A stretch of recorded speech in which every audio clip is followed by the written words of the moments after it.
सूरत की Lajpore central jail, जिसे गुजरात की सबसे सुरक्षित और आधुनिक जेलों में गिना जाता है, एक बार फिर सवालों के घेरे में है। उम्र कैद की सजा काट रहे आसाराम के बेटे विवादित धर्मगुरु नारायण साईं की बैंकर से मोबाइल फोन मिला। बैटरी और सिम कार्ड बरामद होने के बाद से हाई प्रोफाइल कैदियों की सुरक्षा पर गंभीर सवाल खड़े हो गए हैं।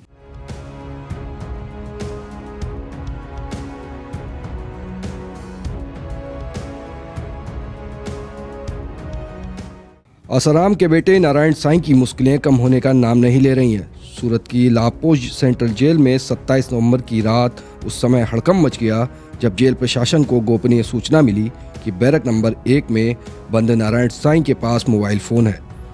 तुरंत सर्च स्क्वाड गठित किया गया और उसके बाद जो सामने आया उसने सभी को चौंका दिया। तलाशी के दौरान जेल कर्मियों ने देखा कि बैरक के लोहे के दरवाजे के पीछे स्मार्टफोन चुंबक से चिपक कर छिपाया गया है। मोबाइल इतनी सफाई से छुपाया गया था कि बिना सूचना के किसी का ध्यान उस ओर जा ही नहीं सकता था। फोन के अलावा उसके पास जियो कंपनी का एक सिम कार्ड भी बरामद हुआ।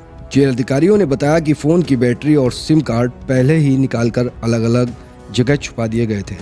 यह तकनीक अक्सर हाई प्रोफाइल कैदी इसलिए अपनाते हैं ताकि फोन पकड़े जाने की स्थिति में उनका उपयोग साबित ना हो सके। आगे की गहन तलाशी में नारायण साईं के बैग से एक सिम कार्ड बरामद हुआ। जेल सूत्रों के मुताबिक बैग में सिम कार्ड ऐसी तरीके से छुपाया था कि रोजमर्रा की तलाशी में भी पकड़ में ना आए।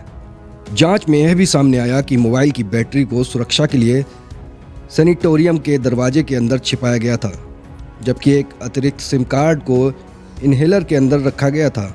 दोनों को बाद में छापेमारी में जब्त कर लिया गया। जेल स्टाफ की सतर्कता से सेंट्री रूम के दरवाजे में लगे की होल के अंदर छिपाई गई बैटरी भी बरामद कर ली गई। सूरत पुलिस के एसपी नीरव गोहिल ने पुष्टि की कि सचिन पुलिस स्टेशन में नारायण साईं के खिलाफ भारतीय न्याय संहिता और जेल मैनुअल के नियमों के उल्लंघन में दर्ज केस किया गया था। पुलिस आगे की जांच कर रही है। नारायण साईं ये मोबाइल फ़ोन कहां से और कैसे लाया और इसका इस्तेमाल किन किन लोगों से संपर्क करने के लिए कर रहा था।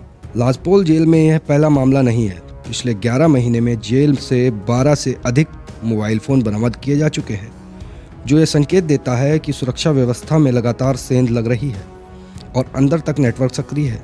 जेल सूत्रों का कहना है कि मोबाइल फ़ोन अधिकतर विजिटर्स, नए आए कैदियों या कुछ कर्मचारियों की मिलीभगत से ही भीतर पहुंचते हैं। नारायण साईं के मामले में भी शुरुआती जांच में कई संदिग्धों पर निगाह रखी जा रही है, जिसके खिलाफ कार्रवाई की संभावना बढ़ गई है।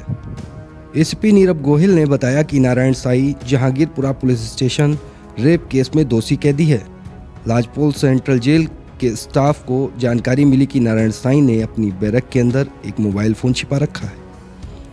इस इनपुट पर कार्रवाई करते हुए जेल सिक्योरिटी स्क्वाड ने बैरक नंबर 1 में तलाशी ली, जहां उसे एक अलग सेल में रखा गया था। तलाशी के दौरान सेल के गेट के पीछे एक मोबाइल फ़ोन मिला, जिसे मैग्नेट से लोहे के दरवाजे से चिपकाया गया था और उसे तुरंत बरामद कर लिया गया। उन्होंने बताया कि जेल में मोबाइल फ़ोन रखना गंभीर अपराध है। हमने जेल प्रशासन की शिकायत पर तुरंत FIR दर्ज कर ली है। मामले की गहन जांच की जा रही है। यह पूरा मामला इसलिए भी गंभीर है क्योंकि नारायण साईं जैसे हाई प्रोफाइल दोषी के पास मोबाइल फ़ोन पहुंच जाना जेल प्रशासन की साख पर बड़ा सवाल है। पुलिस और जेल विभाग अब इस पूरे नेटवर्क को उजागर करने में जुट गए हैं और माना जा रहा है कि जांच में कई बड़े खुलासे हो सकते हैं।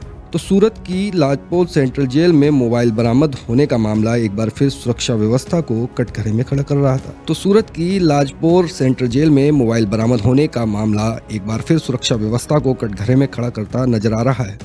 हाई प्रोफाइल कैदियों तक मोबाइल पहुंचना न सिर्फ जेल सिस्टम की कमजोरी दिखता है, बल्कि यह भी साबित करता है कि अंदर तक किसी न किसी स्तर पर मिलीभगत मौजूद है।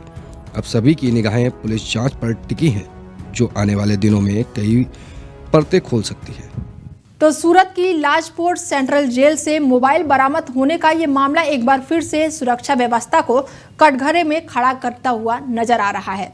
हाई प्रोफाइल कैदियों तक मोबाइल पहुंचना न सिर्फ जेल सिस्टम की कमजोरी दिखाता है, बल्कि ये भी साबित करता है कि अंदर तक किसी न किसी स्तर पर मिलीभगत जरूर है। और अब सभी की निगाहें पुलिस जांच पर टिकी है, जो आने वाले दिनों में कई परतें खोल सकती है।